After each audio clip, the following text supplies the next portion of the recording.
o'clock. I will call the meeting to order. Please rise for the flag pledge. I pledge allegiance to the flag of the United States of America and to the republic for which it stands, one nation, under God, indivisible, with liberty and justice for all.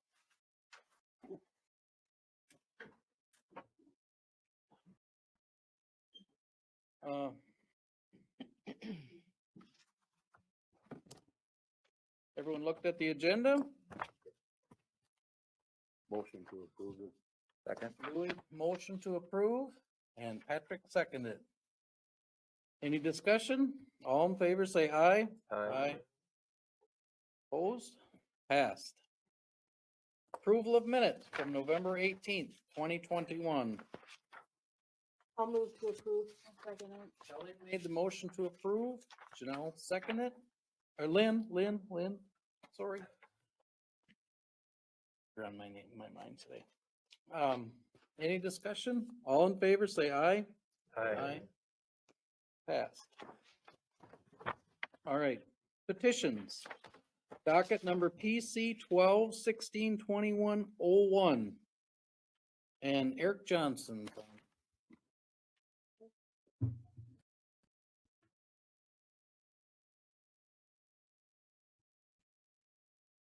Well, good evening. Everybody hear me pretty good? Yeah.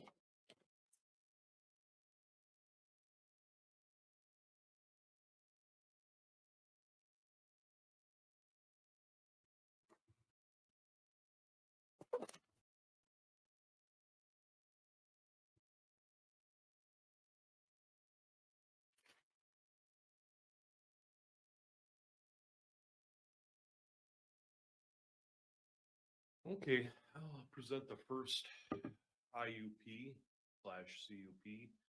request that we have for the evening. This is pursuant to 10.4.2 or 26 of the Winona County zoning ordinance. Next slide. With this request, this is in the village of Troy in Saratoga Township. For those that are not familiar with Troy, it was a platted area in the mid 1800s into lots and blocks, and kind of a scenic area in the very southwestern corner of the county. Next slide. Petitioners at this time, as you see in the materials, Scott Hansen and Denise Conway are the current owners. They have this property offered for sale, and they have an interested party, Joshua Johnson, who is looking to purchase that.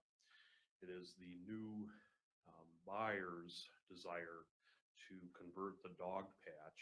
And for those that are not familiar with the dog patch, that was the bar and restaurant that was located in that area for many years. I think goes well back into the 50s, if not earlier.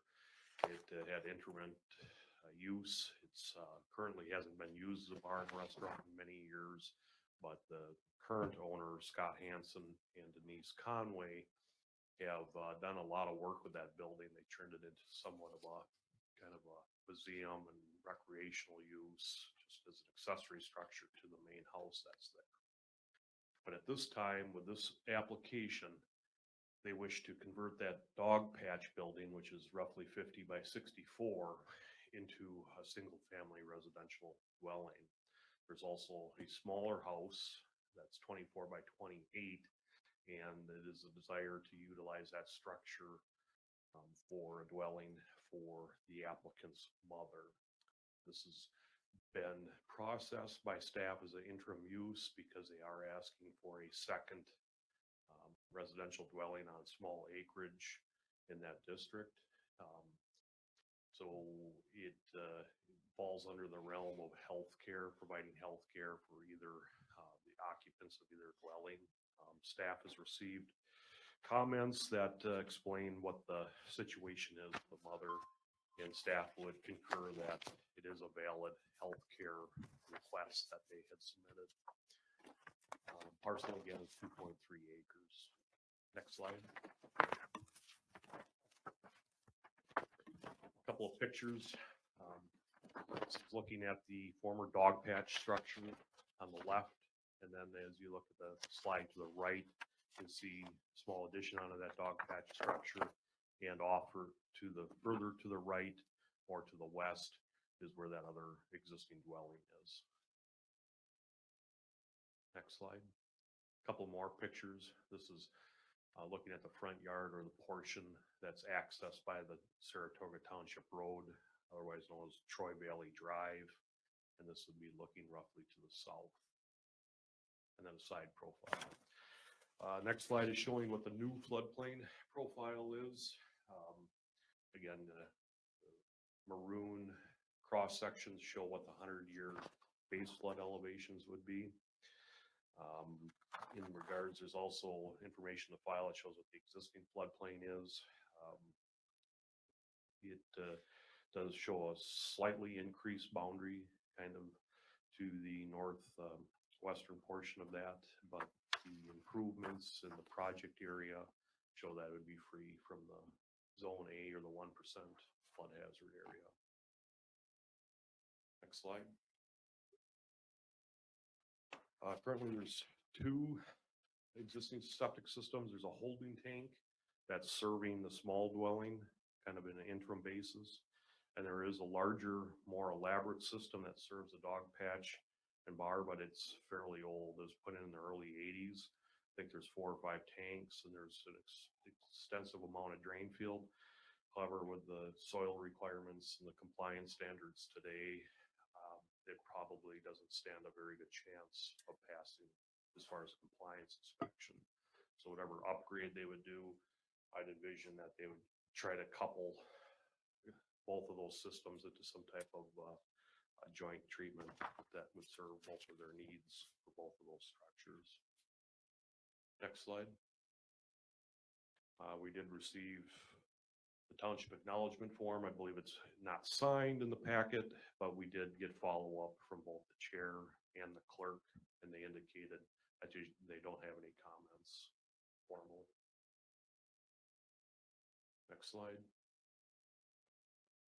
There's a quick video, kind of builds on to some of the pictures. This would be the front yard off of Troy Valley Drive. And just kind of give you a 360 panoramic view.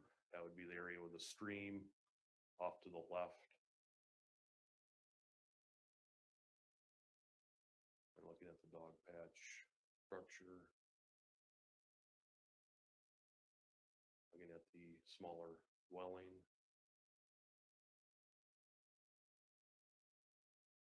The yard. There used to be a bridge at that point. The Troy Valley Drive used to continue and connect back to the, I believe, County Road 6, but a number of years ago, they took out that bridge, and now it's a dead end at this property. So essentially the township road terminates at this property. I think there's probably a GIS aerial map that kind of shows maybe the layout of the lot orientation and the road network better. In conclusion, this request would allow family members to receive care and assistance from other members of the family. Staff would recommend to consider all testimony materials before making the findings for the criteria. Staff has included written findings of fact for review, and the legal department for consideration by the planning commission. And with that, any questions that planning commission may have on this? So I got one to begin with. So the little house does not have a septic field at all? No, they upgraded that within the last 5 years, but I use the term upgrade loosely because what they did is they just put a new tank in and they capped it. So they're using it as a holding tank. That tells me a couple things. One, that it's probably not being used very often. And 2, they were probably exploring a larger perspective that would maybe address the building next door. So it's being used, the holding tank is a interim use, I would say at this point. How far does the water go into the old parking lot on the flood zone? According to the mapping exhibits, If I remember as right, at one time I'd seen some high water in that parking lot as a kid. the new floodplain profile would show that it just nicks the very northern part of the, basically, it's not a I've cul-de-sac. seen where that whole lot has been flooded Right, yep, yep. And in the heavy rain. what they map is a zone, so it's 100-year.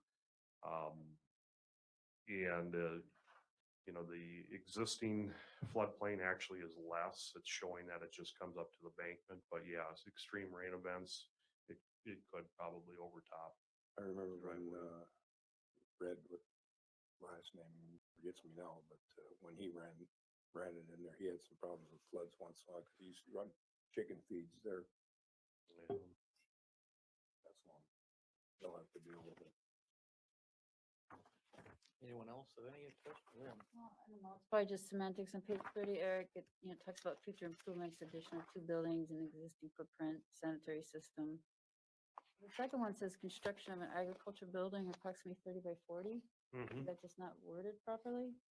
I thought there was no new construction. Yeah, you know, that wasn't in the packet, but if, bear with me, the applicants are contemplating an accessory structure in this area. If this goes through. And, you know, in corresponding with the proposed buyer, so it would be a development certificate. And obviously would be reviewing that for setbacks. We know there's some work that may be done with the septic. So we want to make sure that accessory structure would be compatible with potential upgrade of the system. And it would have to meet setbacks from the township road and from property lines and floodplain. But yeah, that is one of their objectives too. Thank you. Eric, so the one permit for both buildings, or the house already exists, right? Correct. No, we're not asking them for any permit for that existing small house. No. Okay. It's a roughly 2.3 acre parcel. There's one dwelling on it now and one other use, the former bar and restaurant. So this permit will allow them to occupy both structures as a dwelling unit. The conditions that are in the recommendations are, you know, you can look at it a couple of different ways. Would they put a larger amount of investment into this former bar structure to make that a much more elaborate dwelling? Or is the house inherently more value? I'm looking, I guess, 10, 15, 25 years or whatever. So say that their use or their need is no longer valid, they would have a decision they'd have to make. When they convert the smaller house into an accessory structure or vice versa.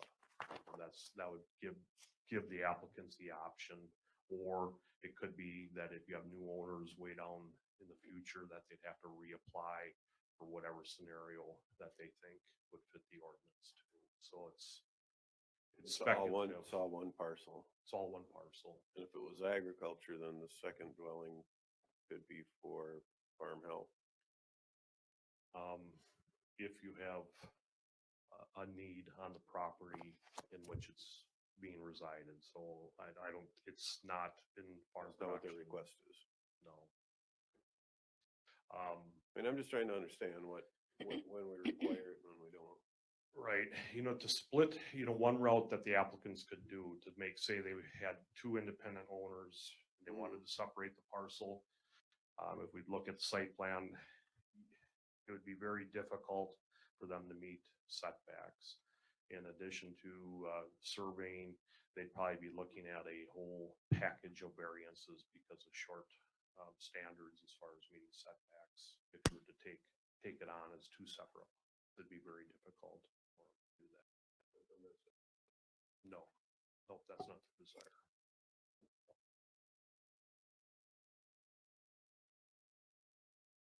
I guess the question I have is, I understand in the zoning ordinance, it talks about temporary housing as being a movable structure. Yes. And so that we can still make this, even though it's not a movable structure? Yes, I think we have, it used to be almost precluding permanent stick-built structures.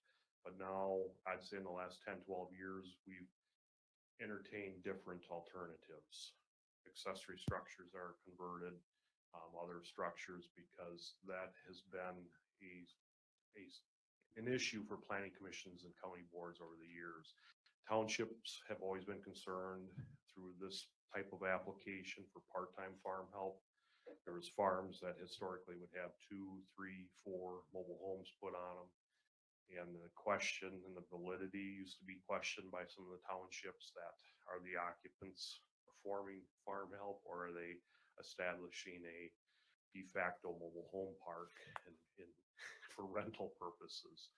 So an intent was to move those mobile homes on and off as the needs no longer were met. But, you know, after we've recognized that if they go through this permitting process, they put in septic systems, they put in investments, we've always heard that they would like to see some type of value retained, even if circumstances change where they wouldn't be resident, you know. So we've now allowed accessory structures to be converted so they have some inherent value on those properties.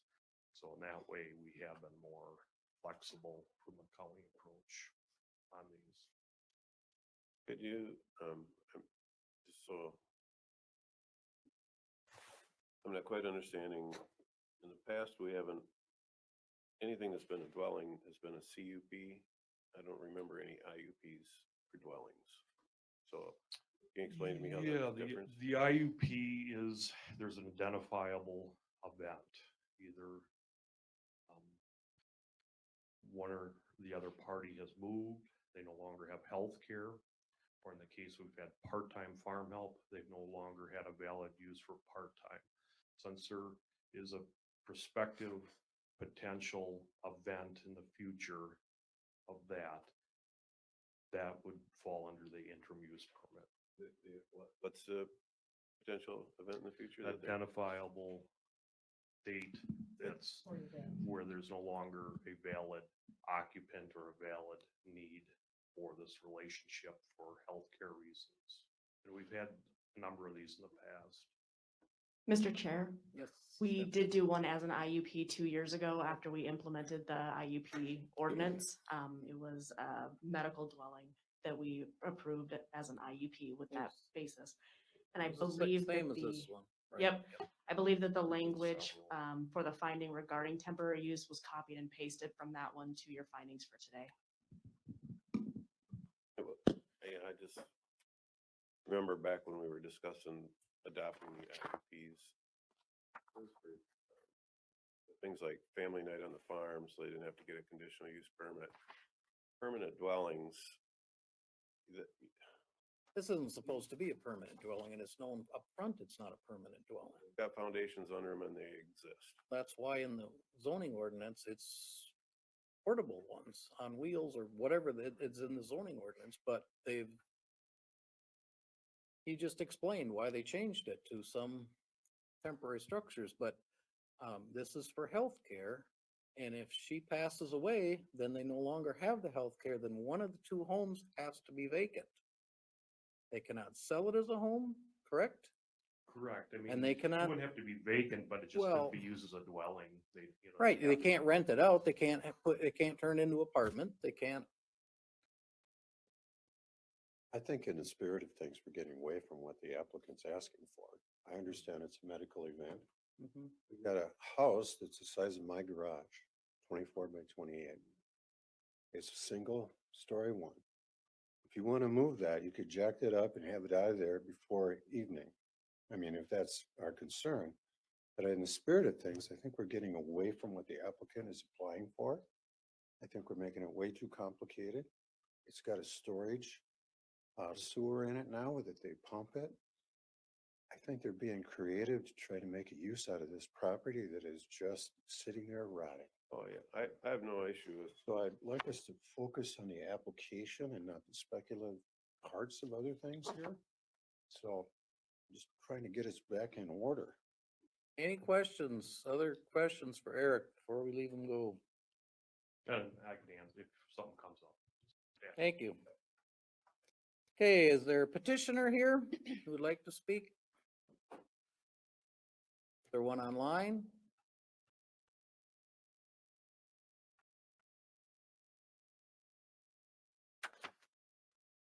Okay. Okay. So no one here wants to speak for?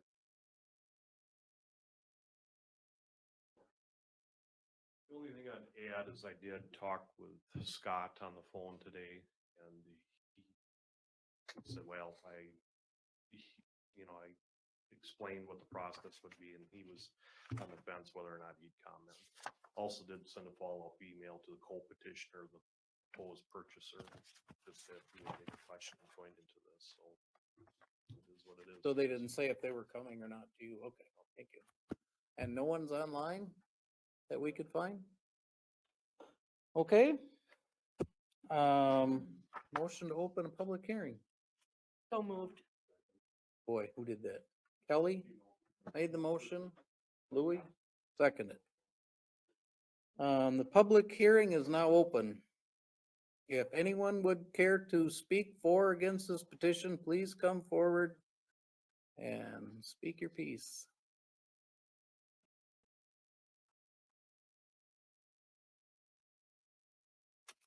Anything online?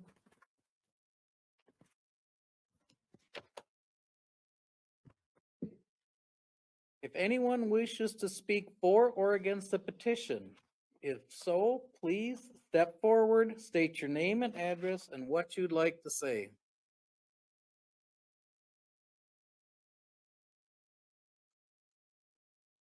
Still nothing online or anything? Okay. For the third and final time, if anyone wishes to speak for or against a petition, step forward, state your name and address, and please tell us what you'd like to say. Close public hearing. Mike makes a motion and Jordan seconds to close the public hearing. All in favor, say aye. Aye. Public hearing is now closed. All right. Wishes, folks. You read through all the, I guess the only comment I would make going into it is knowing this is an IUP was the amount of money that could potentially be spent on this thing to bring everything up to code, to make sure that everything I mean, I used to go to that place. It was before I was married and I've been married 40 years, so that tells you that, it's not a new building. Yeah. They had quite a few dances there. But, when you read all of the,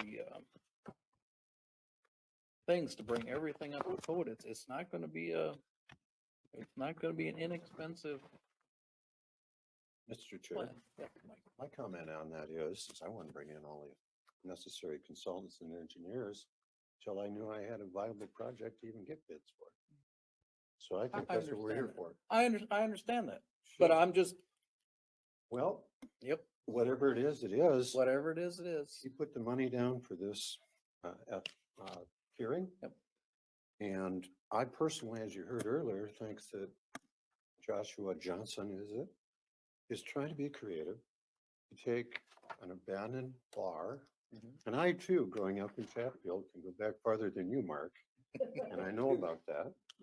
But for the last decade, it hasn't been used. And it has been, if I heard Eric right, it was used kind of in a recreational sense. And if they can creatively come up with this use that they propose for us, I don't want to stand in the way. I think it's a good concept. I too wonder how the final analysis will come. And if it comes too high for these parties to work it out, they'll both walk away. That's the way I see it. So I see it as a good use of an abandoned building. I see it if the mother can use that building because she has advanced medical needs. I'd rather see her there than in some other nursing home or other, because you'll need support help. And it looks like they're willing to do that. So I favor this particular application as it's written. Is that a motion? As a motion, I make a motion that we accept findings of fact and the conditions, and I make a motion to approve this. I'll second that. Mike made the motion and Kelly seconded it. Discussion. Reminisce about all Oh, that. Steve. So along those lines, Mike, I agree with everything you said. It's just that I feel like they're coming in, they're making these potential investments for a temporary, non-permanent permit that they're gonna have to come in again at some point and either beg for new rights or I feel like we should be issuing them a more permanent solution, which is a CUP. And so I know you didn't want to hear that. You didn't want to hear it before. You don't want to hear it now, but I fully support it. I'm going to vote for it. I just think that the intent of the IUPs and CUPs is not as I had envisioned as a county board member when we enacted the IUP CUPs. And if I ever become in a majority on the board again, things will change. But I'm not there now, and this is what we have.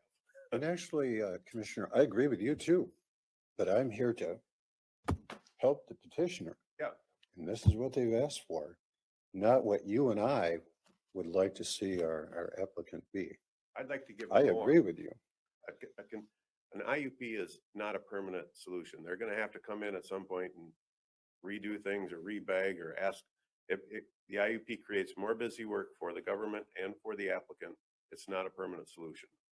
Once the CUP is granted, it's done and they can convert these to whatever they want. So I just, Louis. Talking about maybe we could reminisce about all the good old days of dog patch. We'll do that We all got, after the we meeting. all have memories. Well, the secondary structure and comment to Steve, their long-term plans might be to tear it down. Really? I thought of that right away when I looked at it. It's 28 by 24. It's got a holding tank. I don't know our health condition, and that's their business, not mine. And it may be whatever that time element is, temporary use, and tear it down or use it for something A she shed. yeah. Their main Could house be, and a she it shed. could be the man cave or something out there. I don't know. Exactly. But Anyway, it could be a single unit dwelling, and that could be the former bar. Call for an ask, pardon? call for an ask. Well, we're just still discussing. Anybody else have any other discussion? If not, there's a motion and a second to accept the findings of fact and conditions. All in favor, say aye. Aye. Opposed? It passed. Thank you. You're not here. All right, next petition. PC 12-16-2102. Lou. You're up.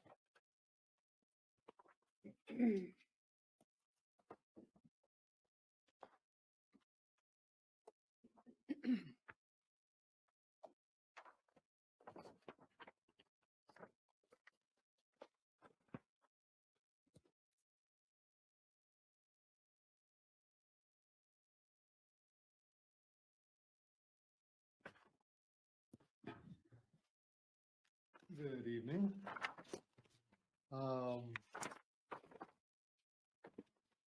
PC 12-16-2102 is a CUP request by Henry and Julie Gibbs and Winona Garden LLC, which is a subsidiary of Nokomis Energy of Minneapolis, to allow a 1 megawatt utility scale community solar energy system pursuant to chapter 12.3 of the Winona County zoning ordinance.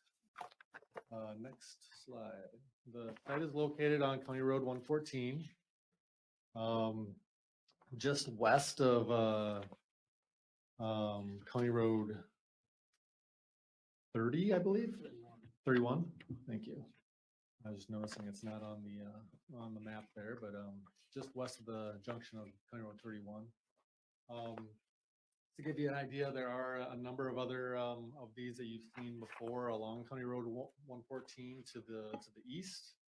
The closest one you might remember was another Gibbs party. Not the current, property, but, a relative that lives just down the road.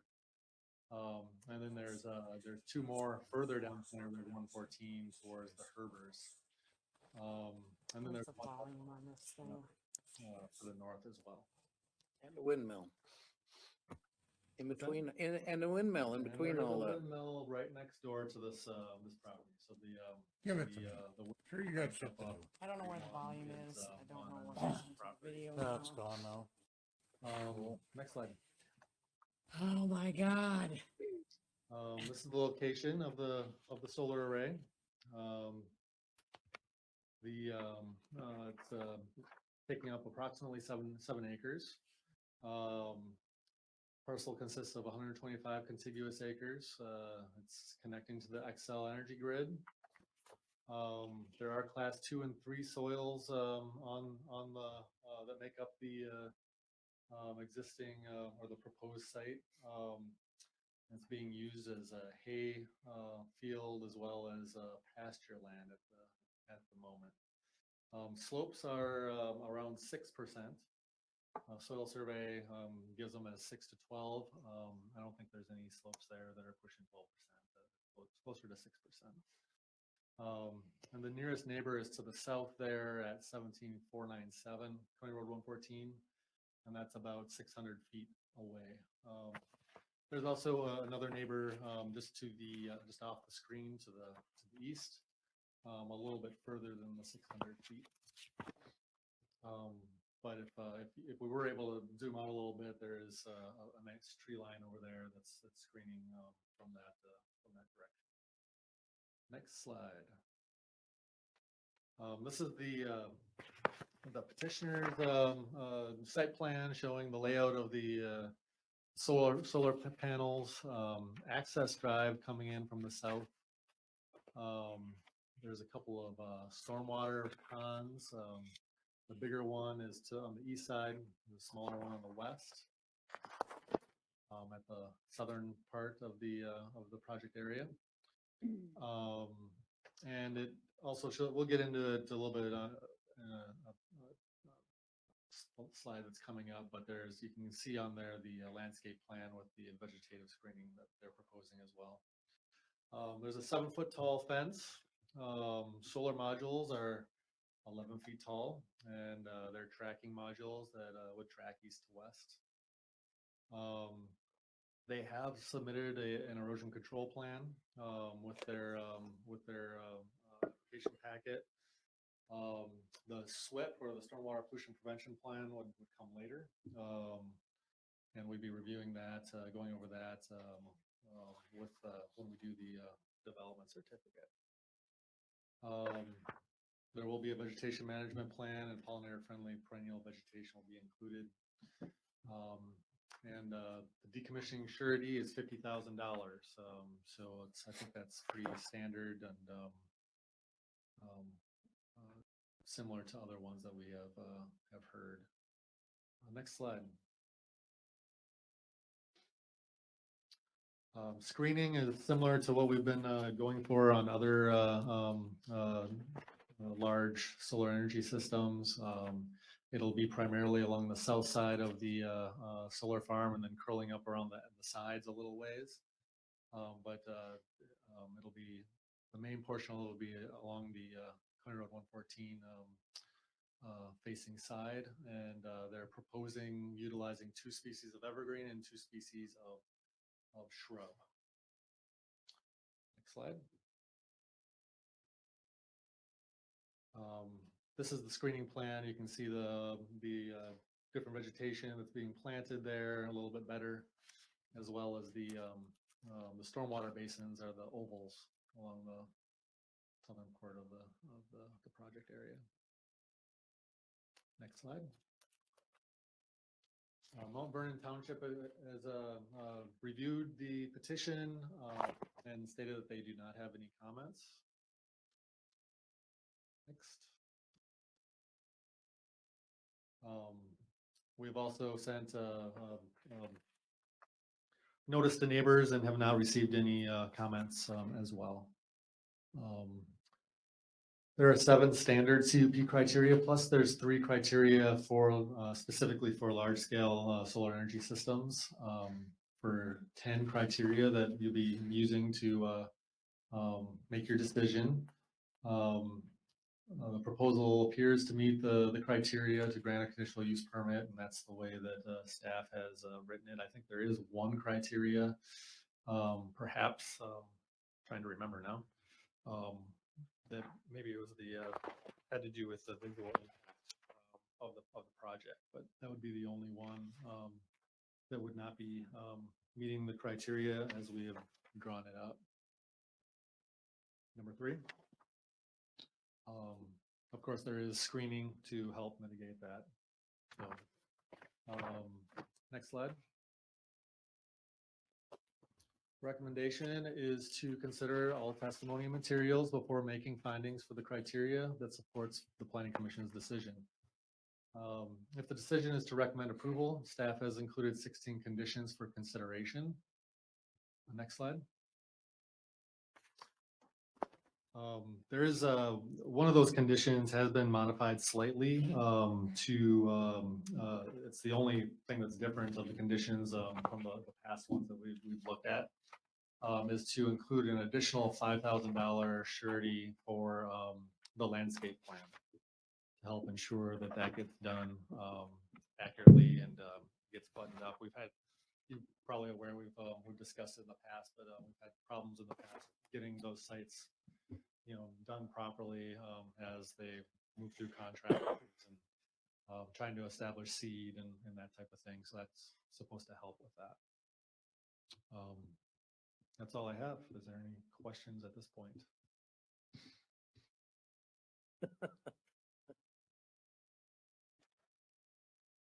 I think this is just for planning commission right now, okay? Any planning commission members have any questions? Lou, last time we were looking at the solar garden megawatts, you said there's a limit in Winona County, and we were coming close to our capacity. I'm just trying to remember, was it like 25? Yeah, I think We're at I'm trying to remember 23. too. I think it's somewhere around 25 megawatts was what they had told us. Somebody had told us at the time. Mhm. We don't get any information from Excel.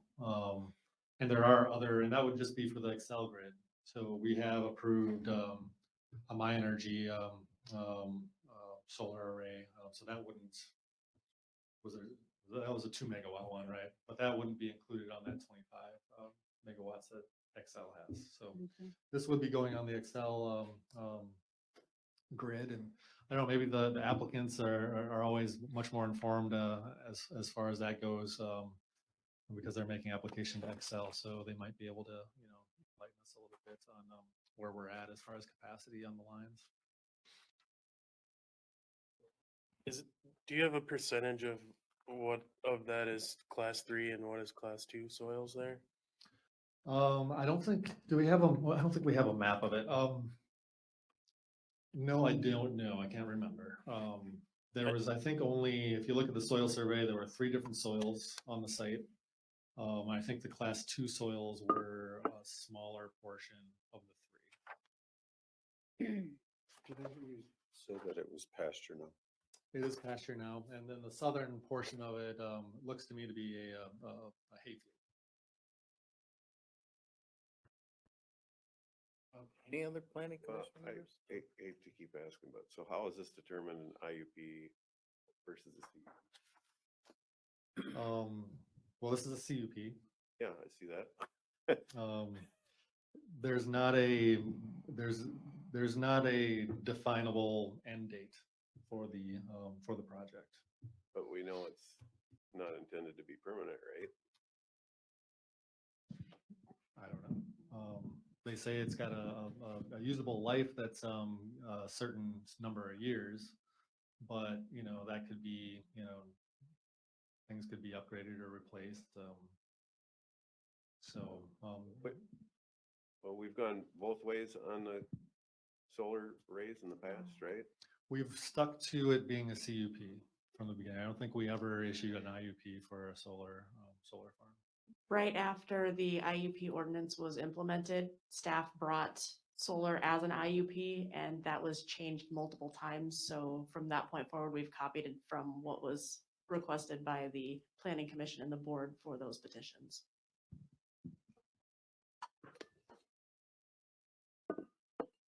Anybody else have a question? Okay, Kay, your turn.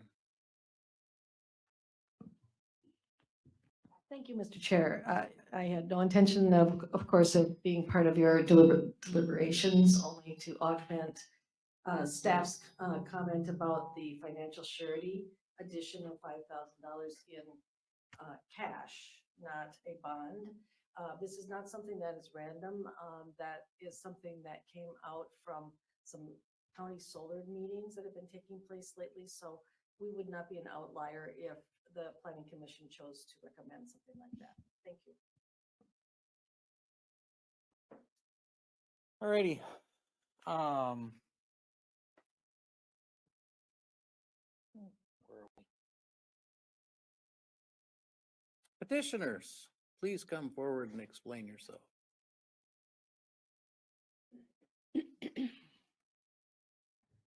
Good evening.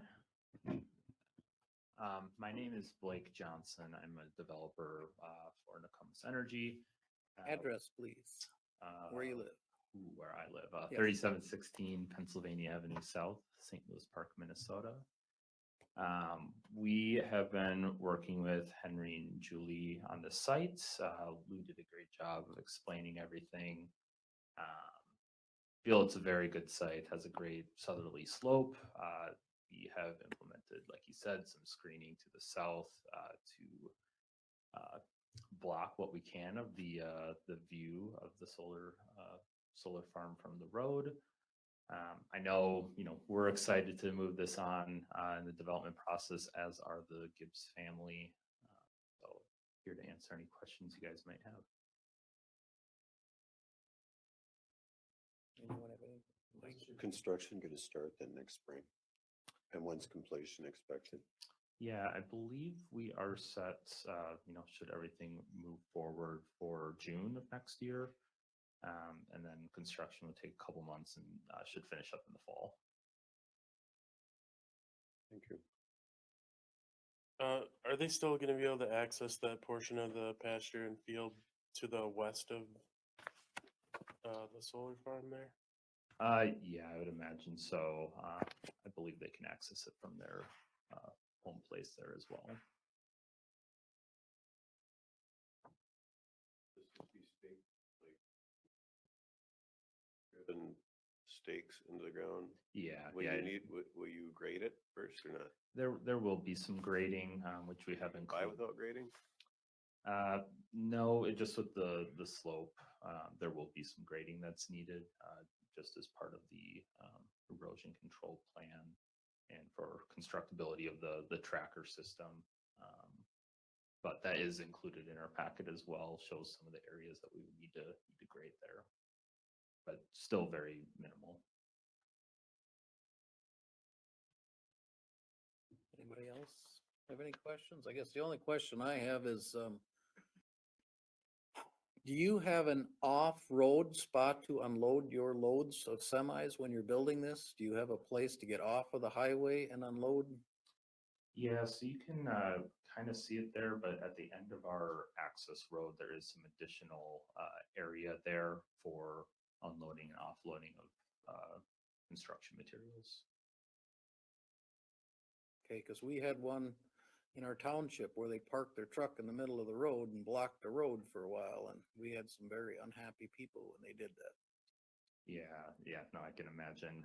We did put it as part of the actual application that, any construction vehicles or, maintenance or anything like that will park off-road. Anybody else have any questions, comments, concerns? Thinking about excessive rains, and what happened in an earlier project, and it slopes to the road It slopes to the road, but before vegetation's reestablished, what, in the event of severe Yeah. So there has been quite a bit of talk of that, seeing some of the other projects that, you guys have dealt with. There, obviously, once it's constructed, there are the two drainage basins to the south, as well as during construction, we use best management practices to, lay erosion control blankets and things like that to, deter any runoff or things like that. And then during construction, they'll be putting in some kind of like ridges so that, it doesn't cause a straight flow of water down through the site. How are the cells resistant to hail damage? Because you're in a hail belt, if I'm not mistaken. Yep. Yeah. Well, I mean, hail can happen in Minnesota, and the industry's been around for quite a while. It's something they engineer these panels for, so shouldn't be any major concern. If it is, there's maintenance crews that'll go in and can replace a panel pretty easily and efficiently. Any other questions for the applicant? Okay, thank you. Right. Public hearing.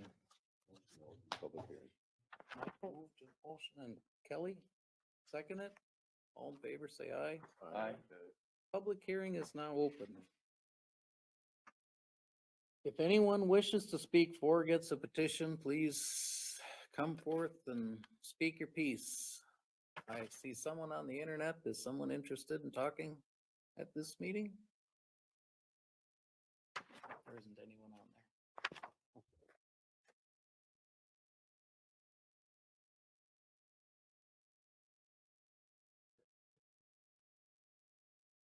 If anyone wishes to speak for or against a petition, step forward, state your name and address and what you'd like to say.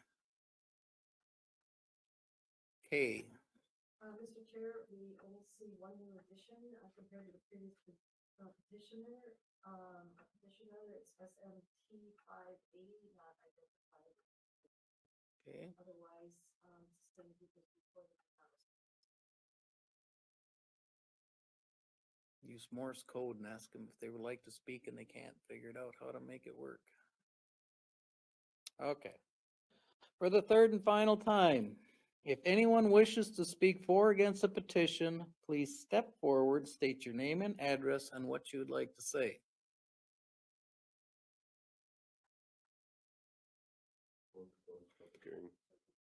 Steve moved to close the public hearing and Mike seconded it. All in favor, say aye. Aye. Public hearing is closed. I had a little discussion about this before with Stephanie, and not that it matters because this is a county thing and has nothing to do with this petition. It has to do with the county, within, they do a lot of precautions against stray voltage, so we hope this never happens, but this will be the 5th solar farm within 2 miles of our dairy barn and the windmill.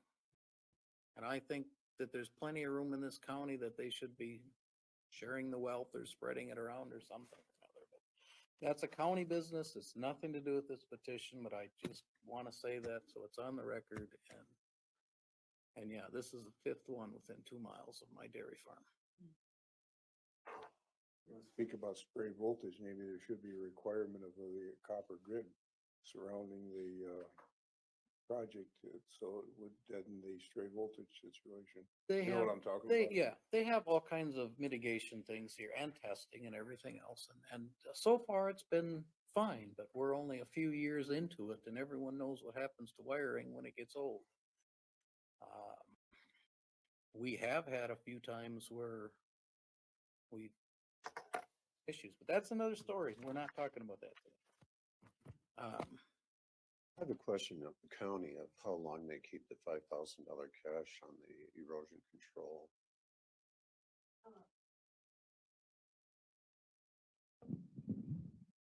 So the landscape and pollinator erosion control planting plan would be retained for 3 years. And because of the nature of the deeper rooted plants, which also helps with runoff, that's about the establishment time for some of those species. So we would keep that only for 3 years and then it would be returned if a dual inspection of planning and environmental services along with the SWCD staff there determines that things are looking good. We got 85–95% cover. The correct species are being grown and per the plan and the promises made, and that invasive species have been controlled. That's the other component. Thank you. Those lines are all of our noxious weeds that we all deal with, ragweed and are they all invasive? Or should this read invasive and noxious weeds? This is a very good point. We'd be happy to do a Scrivener's error and adjust that language, Commissioner Jacob, because I think you make a very excellent point. And I apologize because I believe you brought it up before and I should have caught that. Got a motion to amend She that? said she could do a Scrivener's No, error, which okay. would require us to-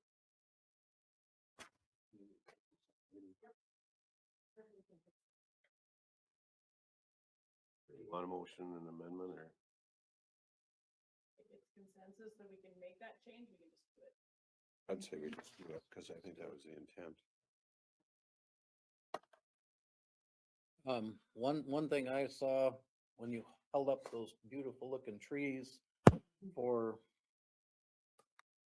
is you need to go around and take pictures of what's actually growing, or should say not growing in some of them areas, because these are beautiful green trees. And when you go by the solar farms, they're yellow and a lot of them don't have any needles left on them. So, but I understand it's a process and things need to be. Actually, the reason I brought that up is if we're going to establish the friendly pollinators and stuff, 3 years is minimal.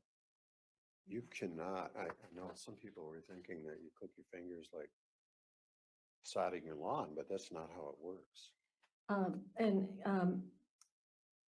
This is exactly right. This would be a minimum if the county wanted to, change that to add some time to it.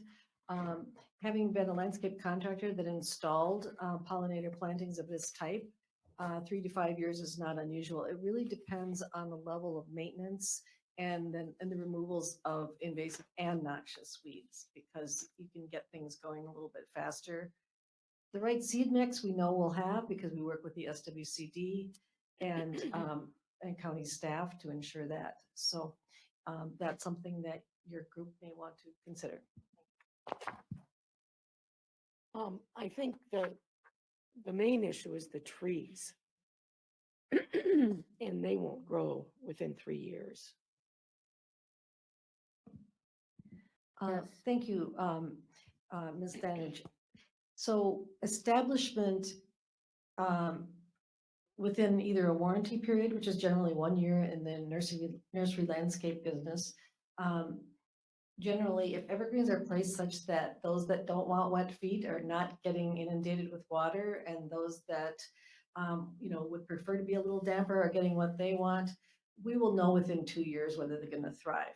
Now, we've had projects where the tops have broken off, where things have been beat up by equipment, where things need replacing. That's part of a ongoing maintenance package situation, where we need to do, where we're able and when we're fully staffed, a little more inspection like we did. We got about halfway through the county, Lou and I this fall, because one of your fellows, Arlie Herber, who could not be here tonight, said, are you guys ever going to check on what we approve? So we took that very seriously, and we'll be doing an inspection in the spring of the other half. Any other Steve? First of all, I love pollinator-friendly wildflowers, but my concern is really more with establishment of erosion control and pollinator-friendly and fast-growing legumes that will hold the soil are not one and the same. you could, there's a lot of farm crops that you put out there that would hold that immediately, cover crops that we use, alfalfa, clover, things of that nature. Yeah, you know, farmers have been controlling this within months. And since we always promote the pollinator-friendly mixes, we're looking at years and these things are, erosion is still a major issue. So, I don't know. I'm probably more concerned about the erosion than I am about the pollinator-friendly aspect. Dave? I just wanted to point out that the seed mixes that are done by the professional seed companies in association with the recommendations of the SWCD do include cover crop plantings that are such as rye that are incorporated into the mix. In addition, the stormwater pollution prevention plan that has maybe core logs and burlap in areas for soil retention. Sometimes that can be compatible with some of the seed mixes too, because it can rot in place. So the SWIP, as we call it, because spitting out stormwater pollution prevention plan is kind of tiresome, is something that is being developed, and the Pollution Control Agency provides guidance. We have staff members that are certified in reviewing it. So we definitely take it very seriously because we've had some projects that haven't been great, just as the commissioner points out. So before you go to Jordan, so has there been a specific change from the projects that have not gone so great with the seed mixes? Absolutely. And have we been seeing improvements on the recent projects? I'm pretty sure my voice would carry, but I probably should use this for the record. Some of them are too new, frankly, but we have been working much more closely with what other counties are doing, as well as with the Board of Water and Soil Resources, the DNR, and other SWCDs. So the seed mixes have improved for slightly more nuanced conditions. It used to be thought that you dump a 45 type seed mix down, and those plants that like wet areas will take in the wet area. Those that like dry will take in the dry area. But that isn't really the current wisdom. The current wisdom is really use maybe the generic seed mix in a mesic area that's more medium, wet and dry, and then use some little pockets of drier mix here and wetter mix here to get better and better at getting that ground covered. So that represents a pretty big change between 4 years ago or 5 years ago, what was being recommended and what we were doing, and today. So we're trying to do incremental improvement for sure.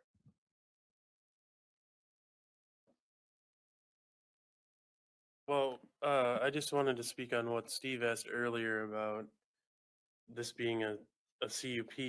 I would consider these to be like very permanent. Because I don't see the demand for electricity decreasing. And once these sites are established and you have all this infrastructure there, it wouldn't make, even in 25 years, it's not going to make sense to pull that out and establish a new site. So that was kind of my question on the class 3 soils, because I think we should try to utilize the more marginal farmland for these things so we're not permanently taking good soil out of production. Yeah, and I could make a comment because I live just down the road from this guy. This is actually one of the best spots there is. I have no idea how they're gonna move some dirt because about 2/3 of their site has got this much topsoil on it. In fact, if you look at the picture, there's a rock outcropping. It's a rock. That's why it's pasture. That's why it's not cropped. It is the very south part. There's a strip there. That's nice field. I wish they would move the whole thing up Yeah, on the I entire drove by rocky it part and of it. yeah. But this is not taking very much good tillable land out of production. This is a very good, in my opinion, a very good spot for this because it is very marginal ground, except for the southern strip. But I know what you're saying. It really bothers me to take good productive farmland out for that, but this is a case pretty fitting for the spot. Any other questions? I have a question for Kay.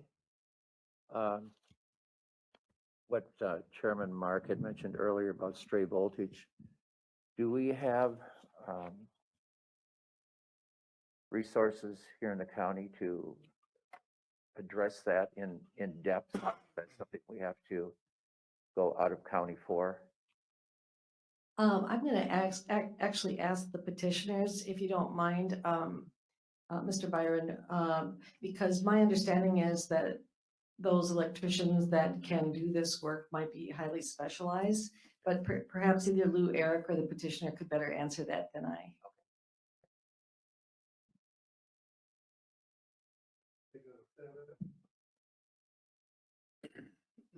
My name's Brendan Dillon with Nokomis Energy at 4956 DuPont Avenue in Minneapolis. So stray voltage is definitely something that we take very seriously.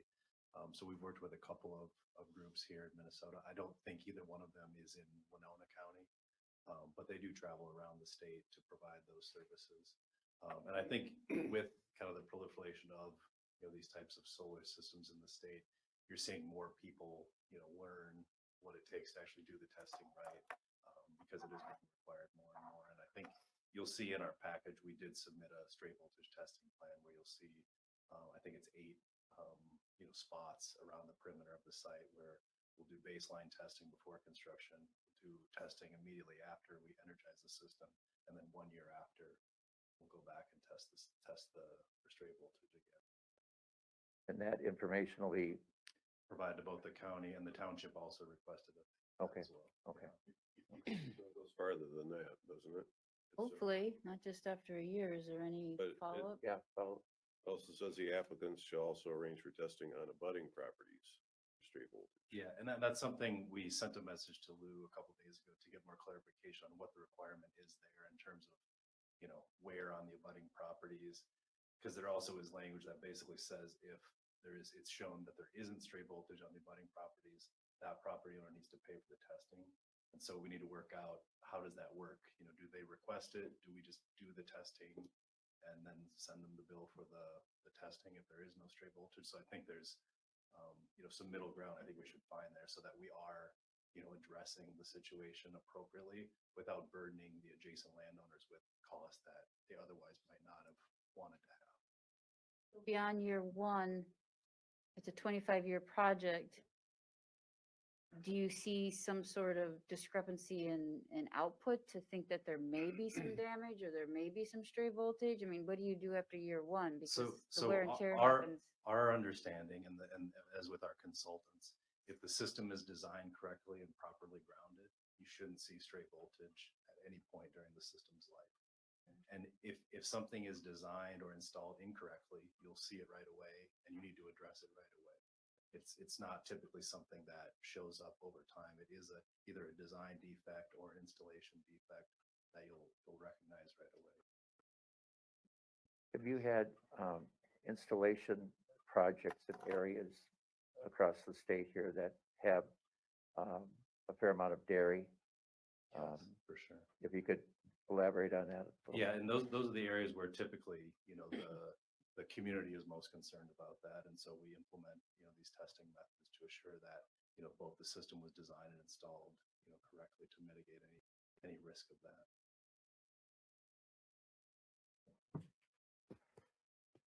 If you might, I know there was a question about interconnection capacity earlier. If you don't mind, if I just kind of speak to that, because it is becoming Yeah. more of an issue. Please a lot of the educate us. communities we're involved with. So interconnection capacity is a very technical thing, but it's also very specific to, the substation that the local distribution grid is connected to. And so, I understand, within, kind of the greater city of Winona, there is becoming, a lack of interconnection capacity for, residents and businesses within the city. This particular project is on the Altura sub, obviously not connected on the distribution system, at least within the city. There is some capacity left. And then the two things that determine capacity are, one, how much electricity is being used. Sometimes that's called the load on the system. So, how much stuff is plugged in. And the way Excel measures interconnection capacity, which varies by utility, is they look at the minimum daytime load. So they look at, over the course of a year, what's the lowest amount of electricity during sunlight hours that's being used on the system. And that sets, sort of the minimum threshold for how much capacity, and they add that to how much can the equipment take, the wires, the transformers, everything. And so if you do have electricity growth, like you were talking about, via electrification of hot water heaters, home heating, electric vehicles, whatever it might be, you'll see interconnection capacity go up. And so it's a time-based thing, just based on how much electricity is being used and how much electricity is being generated on the system. There are all other solutions too. So, storage, battery storage, or other forms of storage will be able to increase interconnection capacity. And it'll be more of an economic decision for the utility or for their customers to determine when is the right time to, deploy a solution like that. If, residents or businesses want to generate their own electricity, there are other ways to add capacity to the system to allow for it. Question I have, and I don't know if you can answer or not, because a guy lives about a mile down the road from this site. Yeah. And he wants to build a personal one. And Excel told him he was 3 to 4 years away because they did not have enough capacity in the thing. Now, how are you getting a permit before the landowner that wants to build a personal one is allowed to do that? That's the question I have. So the delay in processing the applications doesn't have anything to do with capacity. It purely has to do with the way Excel has chosen to change the way they process applications.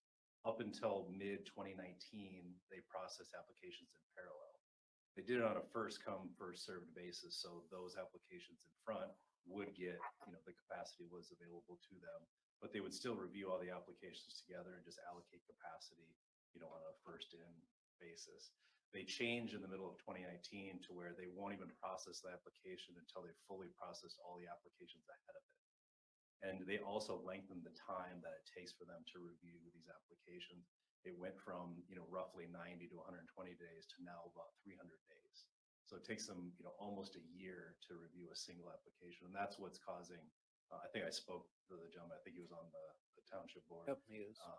And so that's really what Excel has chosen to slow down the processing of these applications, and why, these extensive delays are now hitting, a lot of customers.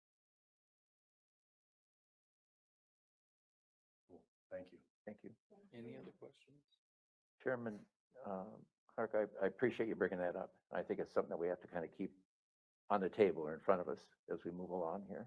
Well, Pretty because you have all these taxpayers that Well, own the land, they're paying taxes That's on the right. land, and they're That's not right. allowed to build their own little one for their family, or for what you stated about, And now we're allowing these big ones to come in and take the capacity. well, and- the dairy aspect of it, On the that's, dairy. that's, I'm glad you brought that up. All righty. What are our wishes? I move that we adopt the findings of fact, recommend for approval with the conditions as presented. Second. I think Lynn. I Give think them a Lynn's kick. first. We'll go with Lynn. Kelly made the motion and Lynn second to pass with all the conditions and the findings of fact. Any other discussion? Hearing no discussion, all in favor, say aye. Aye. Opposed? It passed. And they're not here to talk about either. Oh, well, they're here, I guess. The next meeting is the county board meeting on January 11th at 9 a.m. And one thing I should have mentioned before, are they gonna make them get a, where they put in a driveway, are they gonna get their own address? Address number? Okay. And they'll need a county highway department, access permit and all. Yeah, I know that's in the thing, but I didn't know if the address was or not. I didn't. Thank you. Okay. Where are we again?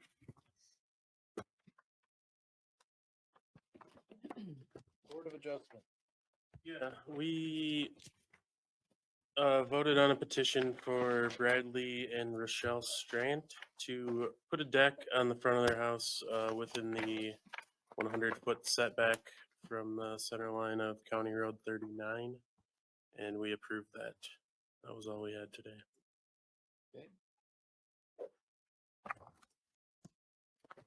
County Board, Steve. Yeah,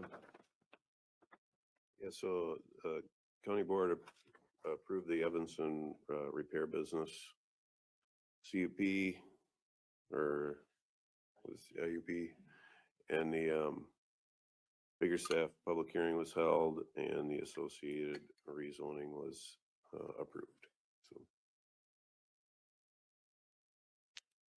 Okay, for everyone coming back here next year, we are having training on January 18th, 2022, from 5 to 9. And the number of applications are high for January already. So do we want to start earlier? Well, two questions. Do we want to start earlier next month and do we want to start earlier all the time? I'm sorry, Norm. How long was the training meeting? Did you say 5 to 9? 5 to 9. Then I we know need- past my bedtime too, but Yeah, I you think know. we need another meeting if that's just the training. Oh. No, well, no, as long no, as the it's training is consistent. on, it's Tuesday, the 18th. Oh, okay. Tuesday, January 18th. How many on the docket for January? 5 so far and they have tomorrow to go. Or is it 6 so far? One of the two. And there's tomorrow to go. I just wanted to comment, I can probably make 6, but if we push it up like 5, I work in Rochester on Tuesday and Thursday. I need a little travel time to get. So if I walk out of my office at 5 up there, it takes about an hour to leave. So I'm okay with 6, but if we push it up, there's others here that have businesses they're running to, and we just have to be sensitive to that as well. Kelly? I just have a question. Do you know what kind of petitions they are? I mean, are they? Whoa.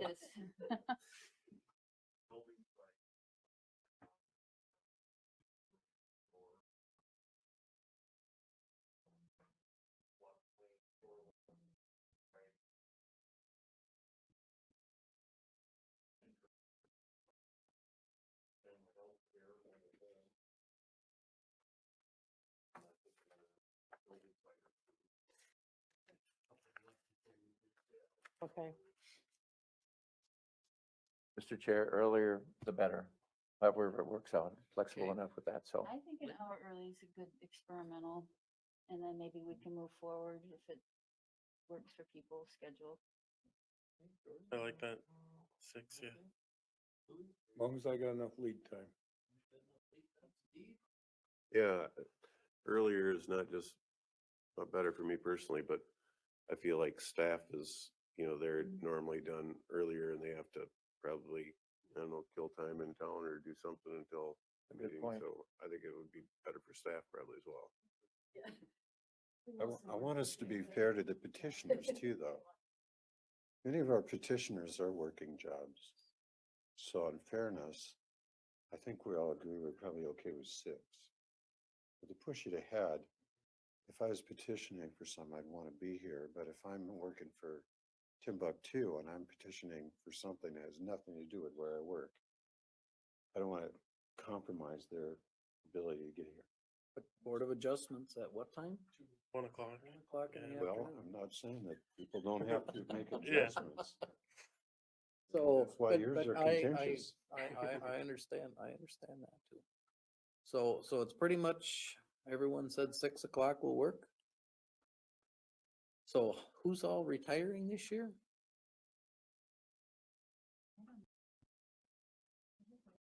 Nobody's getting off? Maybe it's me. No one told me. Oh. No, is anyone getting off? I thought there was one vacancy. Wasn't there? I thought there was 2. Is Arlie? No. Started my second term, but I can't remember when. Right, but I was here before you. Oh. And you, I and think you, same Kelly. Be you? No? I've got a full year You left. got- You got 1 year left, Yeah. okay. You nobody As gets far as I out. know. Personnel department. business, and so, the openings were posted. And then the closing date was posted, and notifications went to any of the individuals on this, board that, or on the planning commission rather, that were up for for another term.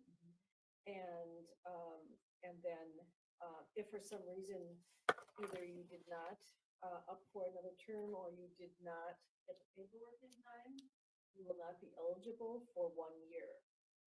And so, each of you will know whether or not you applied or reapplied and so on, based on the information you received from the personnel department.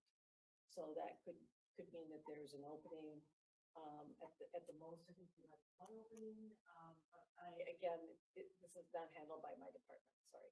I applied online, so if it's up there somewhere, we don't know. Lynn? I just have a question about proper business, and how we conduct it.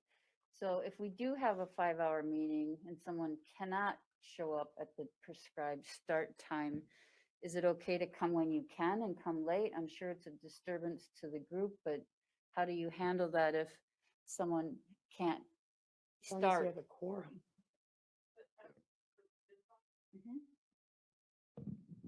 We have to have a quorum to start. You can always show up late and join in, but if we don't have quorum, we can't do any business. Okay, so if you're the only one coming late versus a larger number of absent members. It's not preferable, but it is possible under certain circumstances. Do we also have any policy on proper protocol of cell phone use during a meeting? I don't think we have anything like that in our procedures. Thank you. Mr. Chair, I guess, I wonder, Mike, would you have a problem if we did start earlier, if you could come in and join us when you can? I just said I travel from Rochester and I'll get here when I can, and depending on the weather. Would you be okay if we started next meeting at Well, I think an we earlier addressed, time? I think we addressed the quorum. You got a quorum, Right. you get going. Right, Am I right? Like you said, we have to, I mean, if people that are bringing applications work till 5, and they may not work in Winona, they may work in Lewiston or St. Charles or Sure, Rochester. that's true. or La Crosse, or we don't know where they're working at. I mean, we don't need, that's a good you know, point. just Yep. for a few minutes early. But depending on where they are on the docket, they may not have to be here when it starts. They don't get a copy of the agenda? Do the petitioners get a copy of the agenda? So you know where you are in the thing? They're nodding their heads back there. If we have six docket on the docket next month. I We mean, did I don't 2 know. in an hour. That'd only be 3 hours. It could be 3-4 hour meeting. I don't know if people are gonna wanna sit through it all. I have a little bit of background on the cell phone stuff. They're supposed to be silenced, but in this day and age, I'll bring stuff up on my cell phone when we start talking about dates, or we start talking about who did what, when. If I have a screen that it's a tool and I'll use it.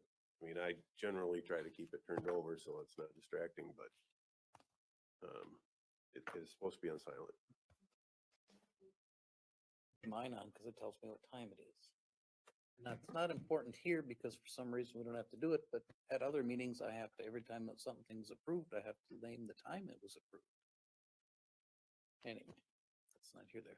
So the general consensus is on January 20th, which is our first meeting, correct, in January, we will start at 6 p.m.